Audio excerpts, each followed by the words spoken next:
E aí, galerinha da terceira série do ensino médio, estou aqui de volta, se preparando aí para o vestibular e principalmente para o Enem. Tá aí, né? Enem no Centro de Mídias. Né? Mais uma oportunidade aí para vocês aprimorarem o conhecimento de vocês, né? Lembra aí, geografia, suma importância aí nas provas aí que vocês fazem nos vestibulares, na prova do Enem, né? Tá sempre aí contextualizando aí com outras disciplinas, né? E principalmente, né, o tema que vai ser abordado aqui, que eu vou passar para vocês, desta aula, ela faz, na realidade, parte do nosso cotidiano, né? Todo mundo fala, todo mundo usa, é a cartografia, né? Então a cartografia aí é uma ciência aí que é estudada, né, há centenas e centenas de anos, para dizer assim, na verdade, já é uma ciência milenar, né, estudadas aí pelas antigas civilizações, pelas novas civilizações, e o professor Altieres vai passar aí uma aula falando sobre a cartografia, e dando aí todas, né, as questões aí, né, os elementos de um mapa, né, como planejar aí a questão do mapa, para que serve o mapa, né, o trabalho com o sensoriamento remoto, tudo isso aí faz parte aí do estudo da cartografia, que é um elemento importante, é um conteúdo que faz parte, né, dos vestibulares, né, passa ano, entra ano, sai ano. Esse tema é sempre, de alguma maneira, abordado aí nos vestibulares e também no Enem, tá certo? Então, não esqueçam, né, aproveitem, né, tudo que está sendo passado para o Centro de Mídias é um ponto positivo para vocês. Nós estamos sempre pensando aí em reforçar o conhecimento do aluno, né, junto aí com os seus professores. Então, não tem desculpa, vai passar aí num horário legal para vocês, né? Logicamente, tudo precisa ter um esforço, né? Então, quando a gente fala de estudar e se dedicar para os melhores vestibulares, não só do estado de São Paulo, mas como do Brasil, tem que ter dedicação. Então, a gente faz de tudo aqui para ajudar vocês e, logicamente, tem que se aproveitar, tá certo? Então, lembrando, vocês vão ter aí uma aula falando sobre cartografia, né? Sempre aí estudando a questão, né, das projeções cartográficas, que é importante saber, né, os elementos de um mapa, toda essa relação aí cartográfica vocês vão ter aí com o professor Altieres, então tem que ser, né, bem aproveitado, prestem bastante atenção, podem tirar suas dúvidas, e nós estamos sempre aqui para ajudar vocês, né, com os comentários e, logicamente, ensinando, né, da melhor maneira possível para vocês. Então, espero que vocês aproveitem muito bem essa aula e sempre lembrando, vocês têm capacidade, vocês têm competência para conquistar o que vocês quiserem na vida de vocês. E o vestibular nas melhores universidades do país também é objetivo de vocês. Tem que ser objetivo de vocês, então tem que ir bem no Enem, e para ir bem no Enem precisa estudar, se dedicar, se comprometer e, principalmente, foco. Vocês estão na reta final, vocês estão aí no último ano do ensino médio e vocês têm que pensar no futuro de vocês. Tá certo, galerinha? Espero que vocês assistam essa aula do professor Altieres falando de cartografia. Conto com a presença de vocês aí, com a participação de vocês. E até a próxima, porque nós vamos estar participando de outras entradas para falar sobre as aulas de geografia. Boa sorte a todos, felicidades e até mais.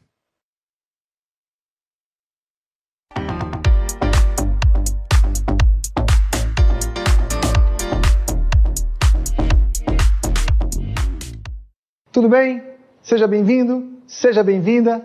Eu sou o professor Altieres e vim falar para vocês sobre cartografia. Olha só, a nossa aula hoje é sobre ciências cartográficas e a minha ideia é que a gente consiga discutir os fundamentos da cartografia e algumas de suas aplicações. Certo, galera? Então, a gente começa falando sobre introdução ao tema. A cartografia é a ciência cuja finalidade é a produção de mapas. Alguma dúvida em relação a isso, galera? Quando eu digo cartografia, você não imagina a produção de mapas? Muito bem, a cartografia é a ciência cuja finalidade é a produção de mapas. E os mapas são formas gráficas de comunicação, Se eu perguntar para você onde você mora, é mais fácil você escrever um texto ou produzir um mapa. Os mapas são formas gráficas de comunicação. Os mapas são elaborados por necessidade de localização, hoje de localização e análise espacial de fenômenos. E, claro, os mapas apresentam um caráter ideológico. Como assim, galera? Quem produz o mapa imprime ali, nessa produção, identidade, ideologia. Por exemplo, galera, olha esse planisfério padrão. A minha pergunta para você é: quem falou que a Europa fica no centro do mundo? Vocês estão vendo, galera? Há uma questão ideológica.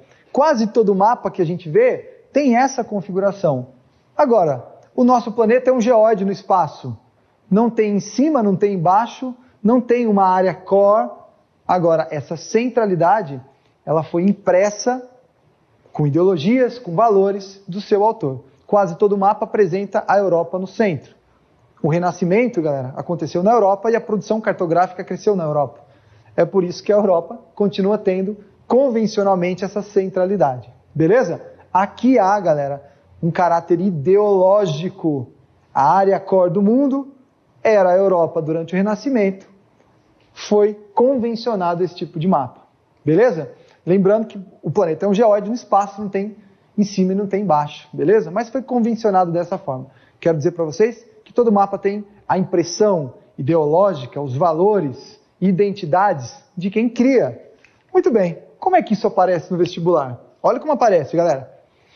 O Enem de 2015. O projeto Nova Cartografia Social da Amazônia ensina indígenas, quilombolas e outros grupos tradicionais a empregar o GPS e técnicas modernas de georreferenciamento para produzir mapas artesanais, mas bastante precisos de suas próprias terras. A existência de um projeto como apresentado no texto indica a importância da cartografia como, galera, lembrando, todo mapa tem ali um caráter ideológico, identidades. Se o indígena pode produzir um mapa de suas próprias terras, isso traz muito mais vínculo e muito mais identidade a esse povo. Logo, galera, a existência de um projeto como apresentado indica a importância da cartografia como elemento promotor do quê? Da expansão da fronteira agrícola? Não. Da remoção de populações nativas? Não é isso que está dizendo o texto. Da superação da condição de pobreza? O texto não está dizendo que produzir mapa vai trazer riqueza para o povo, do ponto de vista, né, financeiro, traz uma riqueza, né, uma valorização ideológica, uma valorização da identidade, valorização da identidade coletiva. Está aqui, galera. Quando o próprio indígena produz um mapa, né, do seu território com características específicas, ele está conhecendo muito mais o seu território. Isso fortalece a sua identidade. Então, galera, esse mapa carregado de identidade e de ideologias vai ser um mapa muito mais representativo do seu próprio espaço. Beleza? Ótimo, galera. Então, lembrando, todo mapa tem ali a impressão de quem produz a partir de valores, ideologias, e nesse caso aqui, identidades. Certo? Vamos seguir. Tópico 2, galera. Elementos que compõem o mapa. Bom, eu vou, galera, falar de cada um desses tópicos de maneira pontual. A gente vai concluir falando de projeções, mas vamos trabalhar cada um desses temas. Se você estiver anotando aí, fique tranquilo. Vamos falar de uma maneira bem pausada, vai dar para fazer todas as anotações. Bom, galera, os elementos que compõem o mapa são esses. Um mapa precisa de título, um mapa precisa de um tema, para eu saber qual é o fenômeno que está sendo retratado. Um mapa precisa de orientação, indicando o norte. Um mapa precisa de legenda. Para que é a legenda, galera? A legenda é para facilitar a leitura das informações contidas no gráfico. Um mapa precisa das coordenadas geográficas para localização do recorte. Um mapa precisa de escalas, e escala, que pode ser numérica ou pode ser gráfica, é aquela relação entre o que está sendo retratado no mapa e o seu tamanho, né, real. E o mapa precisa de tipos de projeções específicas. Vamos ver, galera, tema por tema. Muito bem. Então, a gente começa falando, de modo geral, do título ou do tema. Esse é um mapa político-administrativo do Brasil. Tá claro, galera? Quando eu olho para isso, eu vejo a informação do tema ou do título. Eu trouxe o mapa completo. Esse mapa tem, galera, legendas, né, núcleos urbanos, vias de acesso, limites. Então, na legenda, eu tenho elementos que facilitam a leitura gráfica. Tem, galera, eu indiquei aqui com setas, ó, as coordenadas geográficas. E as coordenadas geográficas me dão a localização desse recorte no planeta, né, no mapa do globo. Tem escala, e nesse caso aqui, galera, uma escala gráfica, eu vejo qual é a distância aqui com uma régua e consigo projetar a distância aproximada. Então, essa é a escala gráfica. Existe a escala numérica, que de fato é representada por uma fração. Nesse caso aqui, nós temos a escala gráfica. Eu tenho uma orientação indicando o norte. Enfim, esse é um mapa bem completo. Esses são os principais elementos no mapa. Vamos lá? Orientação. A orientação, galera, indica a direção representada geralmente pela rosa dos ventos, ou uma indicação do norte. Lembrando, galera, quais são as orientações? Nós temos os pontos cardeais. Quais são eles? Norte, sul, leste e oeste. Nós temos os pontos colaterais. Quais são? Nordeste, sudeste, sudoeste e noroeste. E nós temos aqui um outro segmento, seriam os pontos subcolaterais. Seria o norte do nordeste, enfim, são nomenclaturas mais específicas. Isso aqui a gente tem que saber, os pontos cardeais e os pontos colaterais, indicando a direção. Beleza? Um mapa tem que ter coordenada geográfica. E aí, galera, a gente vai discutir o que são coordenadas geográficas. E o que são, galera? As coordenadas geográficas formam um conjunto de linhas imaginárias compostas por paralelos. Os paralelos indicam a latitude e meridianos, que indicam a longitude, e são utilizadas, né, essas linhas são utilizadas para determinar a localização na superfície terrestre. Faz um recorte comigo aqui, galera. A linha do Equador é o referencial dos paralelos. Ela indica a latitude. E nesse caso, galera, a linha do Equador divide o planeta em dois hemisférios. No hemisfério norte, que também pode ser chamado de hemisfério setentrional, ou pode ser chamado de hemisfério boreal. Alguém já ouviu falar da tal da aurora boreal? Onde ela acontece? No extremo norte. Beleza? E se há a possibilidade de uma aurora boreal, também há a possibilidade de uma aurora austral. Mas vamos chegar lá. Então, a linha do Equador divide o planeta em hemisfério norte, ou setentrional, ou boreal. A linha do Equador tem o hemisfério sul. A linha do Equador divide o planeta, né, em hemisfério norte e hemisfério sul. E o sul pode ser chamado de sul, pode ser chamado de austral ou meridional, beleza? E aí, quando os ingleses chegaram na Austrália, olha só, por que a Austrália? Porque é uma terra que foi encontrada na porção sul, beleza? Então, a linha do Equador é o nosso referencial de paralelos. Nesse caso, nós temos ao norte, ou setentrional, e ao sul, ou meridional. Nosso referencial é a linha do Equador. Estamos falando da latitude. E a longitude? A longitude, galera, tem como referencial o meridiano de Greenwich. Isso, galera. E nós temos uma divisão do planeta em dois hemisférios. No hemisfério chamado de leste, ou oriente, ou nascente. E nós temos o hemisfério oeste, ou ocidente, ou poente. Isso é importante. Beleza, galera? Fiquem atentos aí aos conceitos. Então, às vezes, no texto, o vestibular vai colocar setentrional, a gente sabe que é norte. Pode ser que ele coloque meridional, a gente sabe que é sul. Pode ser que ele indique como oriente, e eu sei que é leste, ou ocidente, que eu sei que é oeste. Lembrando que, galera, a latitude vai até 90 graus, formando um ângulo reto. Então, a latitude vai 10, 20, 30, até 90 graus norte ou 90 graus sul. O Equador é latitude zero. E o meridiano de Greenwich vai até 180 graus leste ou 180 graus oeste. Ótimo, galera. Pronto. Vamos para um exemplo clássico aqui, eu tenho um mapa e tem alguns pontos em destaque. Quais são? Pontos A, ponto B, C e D. A minha pergunta para você é: quais pontos se localizam no hemisfério norte? O hemisfério norte, galera, ele tem como referência a linha do Equador sendo zero. Então, tudo que estiver ao norte da linha do Equador está no hemisfério norte. Nesse caso, quais pontos se localizam no hemisfério norte? Nesse caso, os pontos A, B, C e D se localizam no hemisfério norte. Questão B aqui, galera. Quais pontos se localizam no Oriente? Ah, galera, o Oriente tem como referencial o quê? O meridiano de Greenwich. Olhando para o meridiano zero de Greenwich, eu tenho o Oriente. Quais pontos nesse mapa estão na porção oriental? Os pontos A e D. E quais são os pontos na porção ocidental?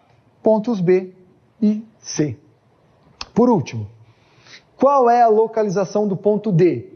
A localização do ponto D, galera, vai estar nessa intersecção dos paralelos e dos meridianos. Então, nesse caso, galera, o ponto D se localiza a 60 graus norte, ó, linha do Equador, 20 graus, 40 graus, 60 graus norte. O ponto D está na latitude 60 graus norte e na longitude, agora olhando para o meridiano de Greenwich, 20, 60, 100, 140, 160 graus leste. Tudo bem? Então, para que servem as coordenadas? As coordenadas servem para a gente se localizar. É um conjunto de linhas, né, que servem para a gente, de alguma forma, localizar os pontos no planeta. Ótimo. E como é que aparece no vestibular? Aparece assim. Pensando nas correntes marítimas e prestes a entrar no braço que deriva da corrente do Golfo para o norte, lembrei-me de um vidro de café solúvel vazio. Coloquei no vidro uma nota cheia de zeros e uma bola cor rosa choque. Anotei a posição e a data. Latitude, 49 graus e 49 minutos norte. Já sabe onde fica? Longitude, 23 graus e 49 minutos oeste. Então eu já sei, galera, que a localização desse ponto está no hemisfério norte e no hemisfério ocidental. Beleza? É oeste. Em inglês, west, certo? Tampei e joguei na água. Nunca imaginei que receberia uma carta com a foto de um menino norueguês segurando a bolinha e a estranha nota. Olha só, esse texto é do aventureiro Amir Klink. Ok, galera, ele colocou uma garrafinha no mar, numa corrente marítima. Essa corrente marítima, na corrente do Golfo, ela sai aqui da região do Caribe e vai até a região, né, norte da Europa, acabou aparecendo lá na Noruega e o menino acabou notificando ele. Interessante, né? Ó, no texto, o autor anota a sua coordenada geográfica, que é... A pergunta é simples. O que é coordenada geográfica, galera? Coordenada geográfica é a relação que se estabelece entre a distância representada no mapa e a distância real? É isso, galera? Não. A relação entre a distância no mapa e a distância real recebe outro nome. É a escala. B. O registro de que os paralelos são verticais e convergem para os polos. Galera, quem converge para os polos não são os paralelos. Quem converge para os polos são os meridianos. Está errado. Letra C. A informação de um conjunto de linhas imaginárias. Sim, galera, faz sentido, né? O que são coordenadas geográficas? A informação de um conjunto de linhas imaginárias que permitem a localização de um ponto ou acidente geográfico na superfície do planeta. Tem lá um plano cartesiano com paralelos e meridianos. Tá aqui, galera. Essas são as coordenadas geográficas, beleza? Resposta correta, letra C de cabra. Ótimo, galera. Quer ler o resto? A latitude como distância em graus entre um ponto e o meridiano de Greenwich é a longitude como a distância em graus entre um ponto e o Equador. A longitude não tem referencial no Equador. A longitude tem como referencial o quê, galera? O meridiano de Greenwich. Beleza? Tá errado. E letra E. A forma de projeção cartográfica usada, não. A forma de projeção cartográfica né, não representa o que são coordenadas. As projeções cartográficas são formas de representar o planeta, que é um geóide, num plano. A gente vai falar sobre elas daqui a pouco. Repetindo, galera, o que são coordenadas geográficas? São essas informações a partir de um conjunto de linhas imaginárias que permite a localização. O GPS usa, galera, as coordenadas geográficas. Beleza? Vamos seguir. Escala, olha só. Agora, galera, a geografia tem uma interface com a matemática. Questões sobre escala têm aparecido tanto na prova de geografia quanto na prova de matemática. Beleza? Então, escala. A escala traz a relação entre a distância representada no mapa e a distância real. Essa é a fórmula da escala. Escala é a distância no mapa sobre a distância real. Lembrando, galera, que a escala gráfica é sempre uma fração. Nesse caso, galera, eu peguei um exemplo do IBGE, eu peguei um mapa com uma escala de 1 para 100 mil. Lembrando, galera, que essa escala não tem uma unidade fixa. Se a gente utilizar centímetros, a gente pode dizer que 1 centímetro nesse mapa equivale a 100 mil centímetros reais. Agora, se eu disser para você que eu moro a 100 mil centímetros da sua casa, é mais fácil ou mais difícil você entender? Eu acho mais difícil. A gente costuma usar alguma unidade com mais frequência, né, no nosso cotidiano. Daqui a pouco eu vou mostrar para vocês uma regra de transformação de unidades, beleza? Então, lembrando, o que é escala? A escala é a relação entre a distância representada e a distância real. Quase sempre, uma escala bem representada de forma numérica. A escala gráfica é aquela que vai trazer uma régua, a gente já viu. Beleza? Grandeza de escala. Galera, isso é uma condição que gera muita confusão para vestibulandos. A escala grande tem maior nível de detalhamento e uma área menor representada. Sabe como a gente analisa o que é uma escala grande, galera? Você que tem rede social, quando você olha uma foto, uma paisagem, e você dá um zoom, você está aumentando a escala. Quando você aumenta a escala, tem maior nível de detalhe, só que a área retratada acaba sendo muito pequena. Ótimo. E uma escala pequena, galera, tem menor nível de detalhamento, contudo, uma maior área representada. Ótimo, galera. Vamos olhar esses dois exemplos. Analise os mapas. Mapa 1, uma escala de 1 para 50 mil. Mapa 2, uma escala de 1 para 100 mil. A minha pergunta é, qual desses dois mapas tem uma escala maior? Cuidado com o denominador. Ele vai te confundir.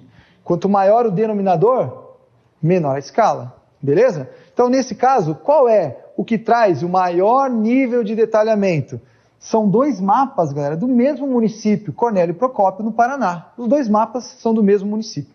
Agora, no mapa 1, eu tenho maior detalhe. E, claro, uma área menor sendo representada. O mapa 1 traz a escala maior e o mapa 2, nesse caso, uma escala menor. Fui claro, galera? Ótimo. Então, em relação à grandeza de escala, preste atenção no denominador, certo? Se o denominador for muito grande, a escala acaba sendo pequena. Beleza? Bom, só para a gente concluir, analise os mapas. Mapa 1 e mapa 2. O exercício diz assim, galera. Fui para trás. O exercício diz assim: considerando as escalas utilizadas no mapa, é correto afirmar que o mapa 1, que tem a escala maior, favorece maior detalhamento do terreno que o mapa 2? Sim, é aquela história. O mapa 1 tem uma ampliação, como se tivesse dado um zoom. Então, o mapa 1 favorece maior detalhe. Eu consigo ver os lotes, eu consigo ver a rede hidrográfica. O mapa 2 apresentava uma área maior. Contudo, galera, essa área maior tinha menor riqueza de detalhes. Certo? Então, a resposta correta seria o quê? Letra A, galera. Ó, vamos negar as outras. O mapa 2 abrange uma área menor? Não. O mapa 2 abrange uma área maior. Esses dois mapas, eles assemelham-se, pois nos dois casos, né, tem aí uma escala pequena? Não, a escala é diferente, a escala não é semelhante. Depois, retratam períodos diferentes de uma mesma localidade?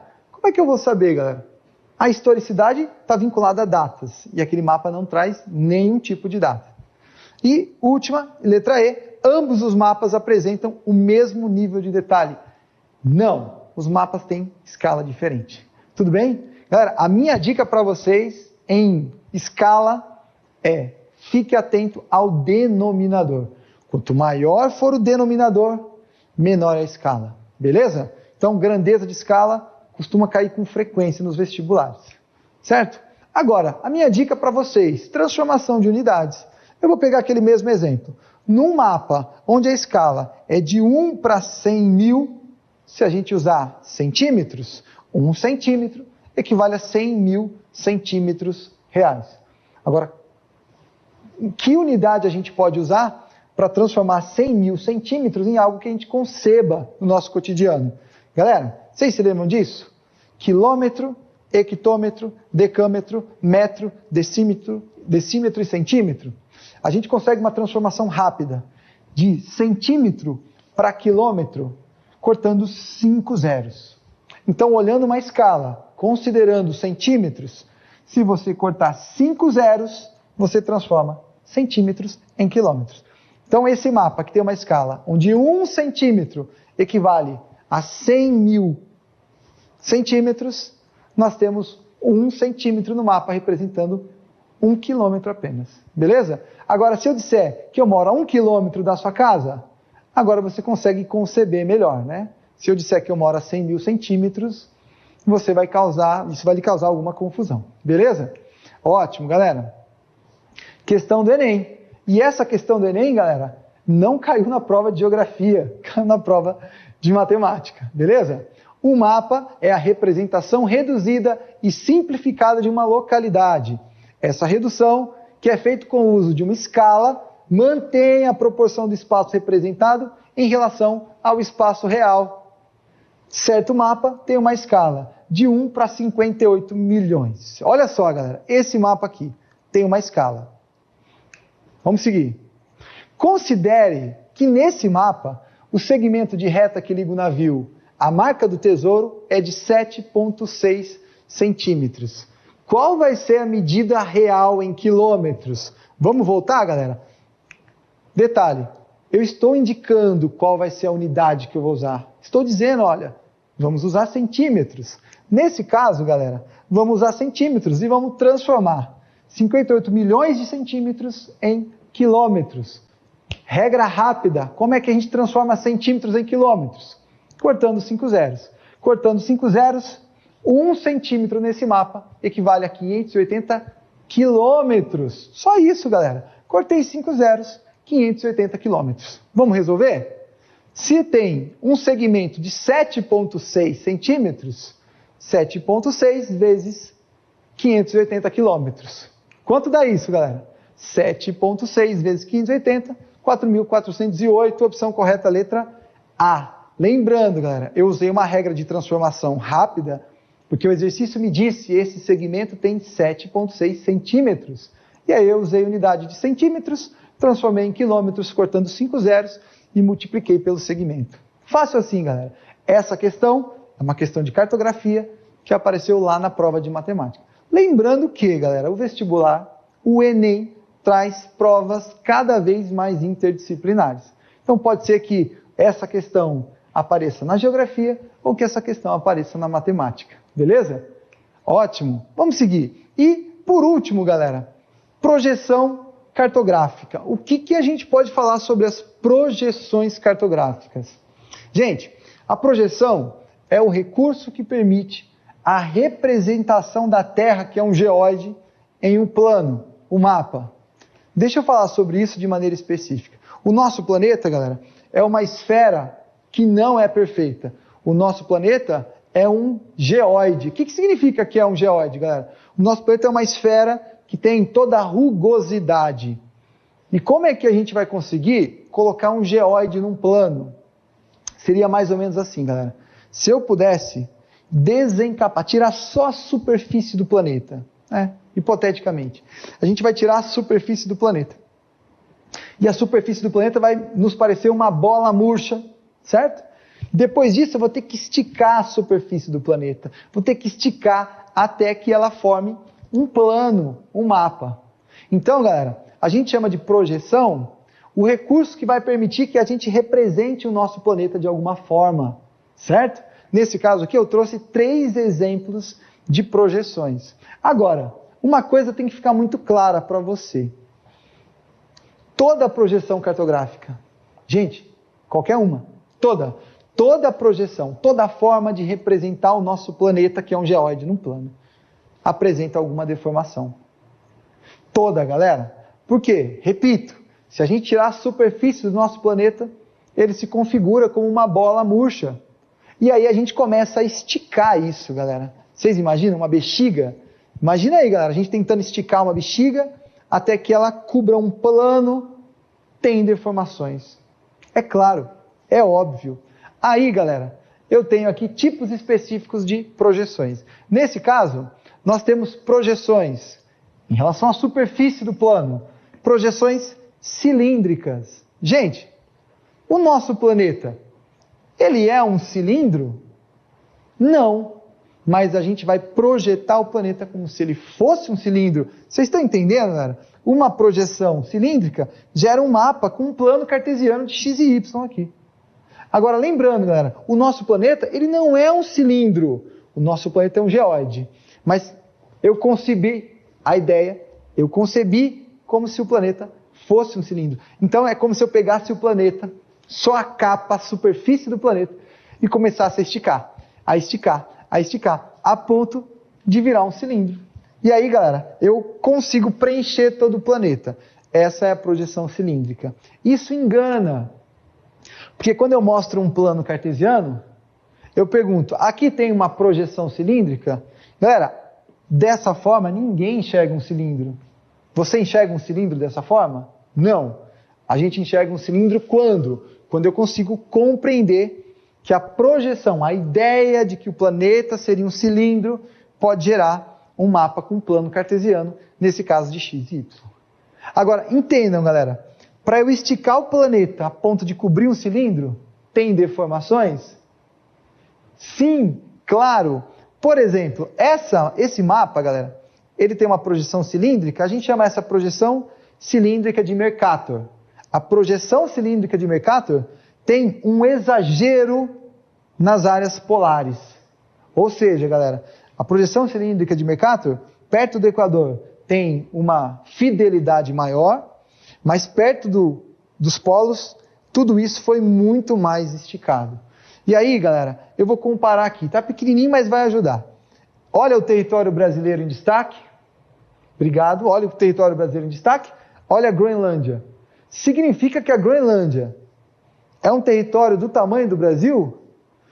Claro que não, galera. Essa projeção cilíndrica é uma projeção que vai dar foco na forma, o formato é esse, mas a área, o tamanho, está sendo muito mais exagerado. Então essa é a projeção cilíndrica de Mercator, que tem um exagero nas áreas polares. Projeção cilíndrica por quê? Porque eu estou concebendo aqui, galera, que o planeta é um cilindro. Concebendo, o nosso planeta é um geóide. Essa, por exemplo, é a projeção cônica. A projeção cônica, galera, ela é muito utilizada para representação em latitudes médias, certo? Agora, ela tem uma questão aqui. Esse tipo de projeção cônica não consegue abranger, nesse caso, os 2 hemisférios. Então, uma projeção cônica vai representar com mais fidelidade latitudes médias. O que são latitudes médias? Latitudes baixas são as áreas perto do Equador. As áreas próximas ao Equador, o Equador é latitude 0, então nós temos uma baixa latitude perto do Equador. E as áreas de alta latitude são as áreas mais próximas dos polos. Enfim, a latitude vai até 90 graus norte ou 90 graus sul. Projeções cônicas representam melhor latitudes médias. Fui claro, galera? Mas nesse caso ela não consegue representar os 2 hemisférios. E essa é uma projeção plana. O que a gente concebe de uma projeção plana? A projeção plana, ela é uma projeção tangencial. É como se eu pudesse colocar um filme, e aí eu consigo cobrir o planeta. A ideia de uma projeção plana seria como se fosse uma fotografia de uma bola. Vocês estão vendo, galera? Essa projeção, por exemplo, é a projeção plana polar. Quem é que está no foco disso, galera? Nesse caso aqui, o Polo Sul. Nesse caso aqui, a Antártica ou Antártida. Ótimo, galera. Eu coloquei aqui 3 tipos básicos de projeções. A maioria das projeções que nós vemos são projeções planas, são projeções cônicas ou são projeções cilíndricas. Diz aí, galera. É claro, a maioria dos mapas que nós vemos são projeções cilíndricas. Tudo bem? Numa projeção cilíndrica, embora eu conceba as deformações, eu consigo representar bem os 2 hemisférios, beleza? Eu mostro os territórios, embora eu conceba a deformação de tamanho, a deformação da área, beleza? Enfim, tem deformação, mas eu consigo abranger bem. Quando, galera, a gente leva o território brasileiro, né, comparando, porque nas áreas tropicais a deformação dessas projeções cilíndricas são menores. Quando a gente consegue comparar o território brasileiro com o território europeu, eu costumo dizer, galera, que o Brasil é do tamanho da Europa Ocidental. Olha o tamanho do Brasil. O Brasil é do tamanho da Europa Ocidental. Beleza? Agora, essa projeção que exagera qualquer território mais próximo dos polos, ao exagero dos polos, eu vou dizer que há uma valorização nesse caso. A Rússia acaba tendo um território muito maior, né? A Europa acaba tendo um território representado muito maior do que de fato é. Beleza? Ótimo. E como é que isso aparece no vestibular, galera? Olha como aparece no vestibular. Em 2016, uma questão de cartografia diz assim, ó. A ONU faz referência, aqui falta um acento aqui, galera. A ONU faz referência a uma projeção cartográfica em seu logotipo. Qual é o logotipo da ONU? Vocês já viram? Claro que sim, né? Então a ONU faz referência a uma projeção cartográfica em seu logotipo. A figura que ilustra o modelo dessa projeção é... Bom, o que eu tenho a dizer aqui, galera? Vocês se lembram que eu falei que todo mapa tem ali uma impressão ideológica? Nesse caso, galera, se a ONU utilizasse um mapa em que a Europa fica no centro, não seria uma tendência ideológica de centralidade? Então a ONU tentou ser neutra. A ONU disse assim, olha, como eu represento todos os países, eu vou conceber um mapa que seja o mais neutro possível, beleza? E aí a ONU pega uma projeção específica para seu logotipo. Que tipo de projeção eu tenho aqui, galera? Bom, eu sei que eu tenho uma projeção que tem um foco onde? Qual é o foco, a área central dessa projeção? É a área polar, beleza? Então tá lá no Polo Norte. Você está conseguindo conceber isso, galera?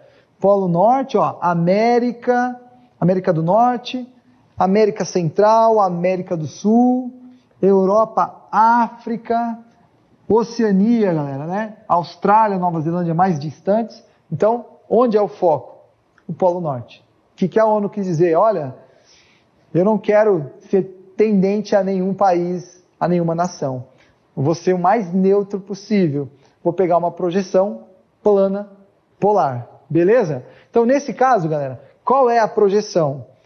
Projeção cônica, a gente já sabe. Aqui, eu estou concebendo que o planeta vai ser representado por um cone.